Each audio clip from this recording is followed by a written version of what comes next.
আসসালামু আলাইকুম বন্ধুরা। তো এই ভিডিওতে আমি দেখাতে চলেছি কিভাবে আপনারা বিকাশ থেকে ট্রানজ্যাকশন আইডি বের করবেন।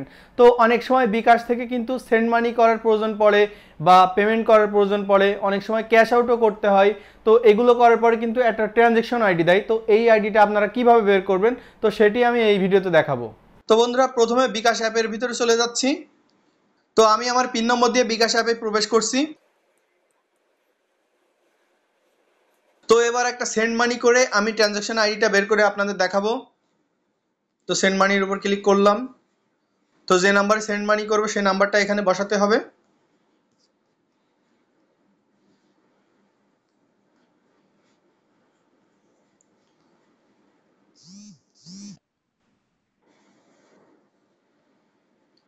তো নাম্বারটা বসাই নিলাম। তো বসাই নিয়ে এবার এই যে টিক মার্ক আছে, তো টিক মার্কে ক্লিক করছি। তো অথবা এখানে দেখছেন নাম্বারটা উঠছে, তো নাম্বারে ট্যাপ করছি। তো নাম্বার ট্যাপ করার পরে এখানে অ্যামাউন্টটা দিব, কত টাকা সেন্ড মানি করব। তো আমি মাত্র 5 টাকা সেন্ড মানি করে দেখাবো। তো আপনাদের দেখানোর স্বার্থে শুধু আমি সেন্ড মানিটা করছি। তো 5 টাকা এখানে উঠাইছি। তো এবার এই যে অ্যারো বাটনে ক্লিক করব। তো আপনারা চাইলে এখানে রেফারেন্স দিতে পারেন, এই যে রেফারেন্সের ঘর, এখানে রেফারেন্স দিতে পারেন, আবার চাইলে নাও দিতে পারেন। তো আমি পিন নাম্বারটা দিয়ে নিচ্ছি আমার। তো তারপরে আবার অ্যারো বাটনে ক্লিক করছি। ক্লিক করার পরে এখানে ট্যাপ করতে হবে, tap and hold for send money. তো এটার উপরে চেপে ধরলে কিন্তু সেন্ড মানিটা হয়ে যাবে। তো দেখুন আমি ট্যাপ করছি। তো দেখতে পাচ্ছেন ফাইনালি কিন্তু সেন্ড মানিটা হয়ে গেছে। এবং এখানে কিন্তু একটা ট্রানজেকশন আইডি দিয়ে দেখতে পাচ্ছেন, এই যে এখানে এই যে ট্রানজেকশন আইডি, এই যে এখান থেকে কপি করে নিতে পারবেন। এই যে কপি করে নিলাম। তো এইটা কিন্তু অনেকেই আছে বের করতে পারে না বা জানে না যে কিভাবে এই ট্রানজেকশন আইডিটা বের করতে হয়।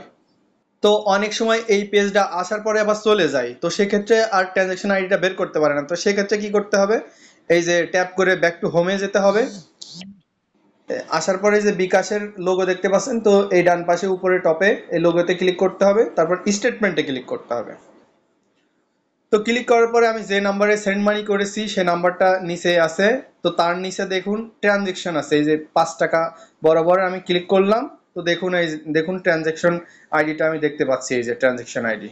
তো এভাবে করে কিন্তু খুব সহজে আপনার ট্রানজেকশন আইডিটা বের করে নিতে পারবেন। তো সেম টু সেম সেন্ড মানিতে যেভাবে দেখাইছি, তো ক্যাশ আউটের বেলাও কিন্তু ওইভাবেই আপনারা ট্রানজেকশন আইডিটা পাবেন এবং পেমেন্টের বেলাও কিন্তু সেম। তো অনেকেই আছেন যারা বাটন ফোন ব্যবহার করেন, তো তারা চাচ্ছেন যে কিভাবে বাটন ফোন থেকে ট্রানজেকশন আইডিটা বের করবেন। তো তাদের আমি দেখাই দিচ্ছি ডায়াল করে। তো আপনারা কিন্তু বাটন ফোন ব্যবহার করেও কিন্তু ট্রানজেকশন আইডিটা বের করতে পারবেন। তো আমি ডায়াল করছি, ডায়াল প্যাডে চলে আসলাম। তো এখানে বিকাশের ডায়াল কোডটা বসাই নিলাম।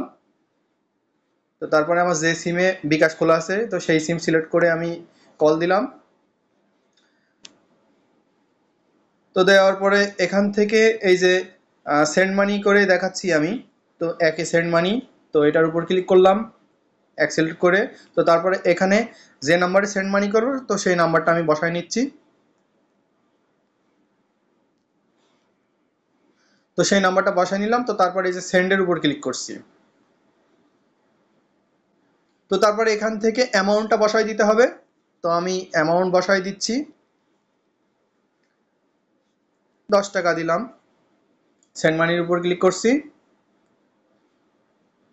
তো এখান থেকে রেফারেন্সটা বসাই দিতে হবে। তো রেফারেন্স আমি সাপোজ 1 দিলাম। আপনারা ইচ্ছা মতো রেফারেন্সে যা তা ইচ্ছা দেওয়া যায় কিন্তু। তো আমি এবার সেন্ডের উপর ক্লিক করছি।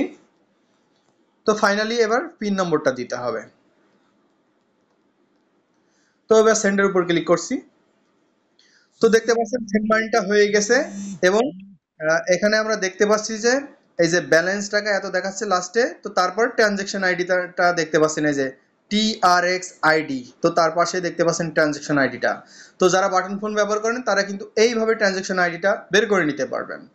তো সেন্ড মানির বেলায় যেভাবে বের করবেন সেম টু সেম কিন্তু ক্যাশ আউটের বেলায় কিন্তু ওইভাবেই বেরোবে এবং পেমেন্টের বেলায় সেম।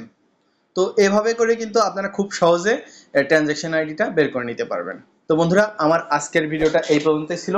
যদি আমার ভিডিওটি আপনাদের ভালো লেগে থাকে তাহলে অবশ্যই আমার চ্যানেলটি সাবস্ক্রাইব করবেন এবং পাশে থাকা বেল আইকনটি অল করে দিবেন। আসসালামু আলাইকুম।